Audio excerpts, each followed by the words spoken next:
సమయం రాత్రి 11 గంటలవుతుంది. నిండు నిశీధిలో ఒకవైపు అందమైన చందమామను చూస్తూ, మరోవైపు నన్ను వదిలి వెళ్ళిన నా చందమామ చిత్రాన్ని చూస్తూ, మనసుకు నచ్చిన పాటలను వింటూ, మనసులో ప్రేమే ఉంది, మరువని మాటే ఉంది, మాయని ఊసే పొంగి.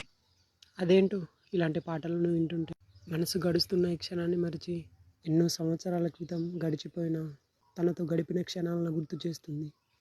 ఇంకా మొదలవ్వలేదేంటా అనుకున్నా అప్పుడే మొదలైందా? అదేనండి, తన ఆలోచనలకి నా హృదయానికి జరుగుతున్న యుద్ధాన్ని గురించి మాట్లాడుతున్నాను.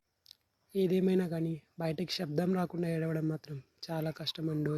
ఈ యుద్ధం ఎప్పుడు ముగుస్తుందో కూడా తెలియదు. నేను ఎప్పుడు నిద్రలోకి జారుకుంటున్నా కూడా తెలియదు. అయ్యో, అప్పుడే సూర్యోదయం అయిపోయిందా?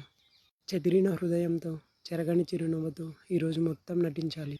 రాతలో లేని తన కోసం రాత్రిళ్ళు ఏడుస్తూ, నా రాతలో ఉన్న నా తల్లిదండ్రుల కోసం పగలు కష్టపడుతూ, ప్రతిరోజు నవ్వుతూ నటిస్తున్నాను. ఇదే అండి ప్రతిరోజు నా జీవితంలో జరుగుతున్న కథ.